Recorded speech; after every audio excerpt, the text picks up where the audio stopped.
सभी साधकों को प्रणाम, नमस्ते। सत साहेब, साहेब बंदगी।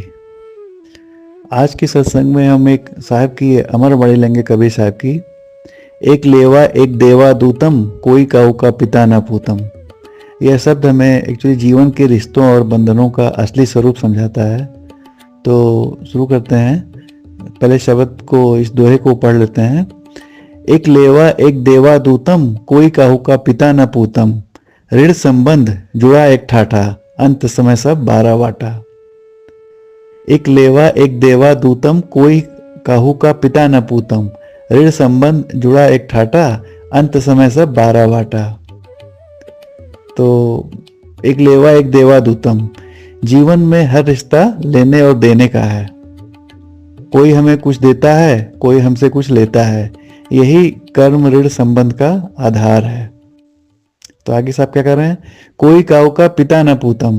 असलियत में कोई किसी का पिता या पुत्र नहीं है। आत्मा स्वतंत्र है और यह केवल अपने कर्मों से बंधी हुई है। जन्म जन्मांतर में रिश्ते बदलते रहते हैं। तो पिता पुत्र, आत्मा तो स्वतंत्र है, पिता पुत्र शरीर का हो सकता है, लेकिन ये सब ऋण संबंध की वजह से सब जुड़े हुए हैं। अब क्या कर रहे हैं? ऋण संबंध जुड़ा एक ठाठा, परिवार समाज संबंध, ये सब केवल कर्म ऋण का खेल है। दिखने में यह बड़ा ठाट बाट है, लेकिन वास्तविकता में यह टेम्परेरी है, अस्थाई है। अंत में क्या है? अंत समय सब 12 बाटा। मृत्यु के समय सब रास्ते अलग अलग हो जाते हैं। हर आत्मा अपने अपने कर्मों के अनुसार नया मार्ग पकड़ लेती है। कर्मों की गठरी जो बंध गई, अब उसके हिसाब से नया कर्म, नया चोला। पुराना चोला खत्म, मनुष्य तन जो मिला था भक्ति करने के लिए, नया चोला तैयार, फिर उसमें चली जाती है। क्योंकि संबंध मृत्यु के बाद, मृत्यु के साथ नहीं जाता है। ये बस इसी जन्म का है। इसी जन्म में कर्म की गठरी के साथ में फिर वो आगे बढ़ जाएगा, सर, ये चोला छूटने के बाद में। तो कबीर साहब का संदेश साफ है। रिश्ते परिवार समाज सब अस्थायी है, टेम्परेरी है। असली साथ केवल सतगुरु और सत्यनाम का ही है।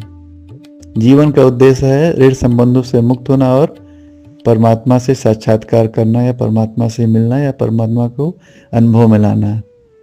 इसलिए संत हमें यह चिताते हैं कि संसार के माया मोह में फंस कर अपनी मंजिल को नहीं भूलना चाहिए, भक्ति नहीं छोड़ना चाहिए, जिसलिए हमें ये मनुष्य तन मिला हुआ है।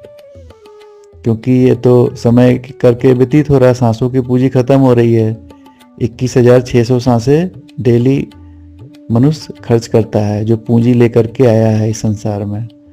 और धीरे धीरे वो पूंजी खत्म हो जाएगी तो मनुष्य चोला खाली करवा लिया जाएगा। तो इसीलिए भक्ति करना चाहिए, संतों के शरण में रह के ज्ञान लेना चाहिए, जिससे कि ये मनुष्य का तन जो मिला हुआ है उसका उद्देश्य पूरा हो जाए और दोबारा किसी चोले में ना आना पड़े, बंधन में ना आना पड़े। तो इस सत्संग को समाप्त करते हैं, वाणी को विराम देते हैं। सभी साधकों को सादर प्रणाम, नमस्ते। सत साहेब, साहेब बंदगी।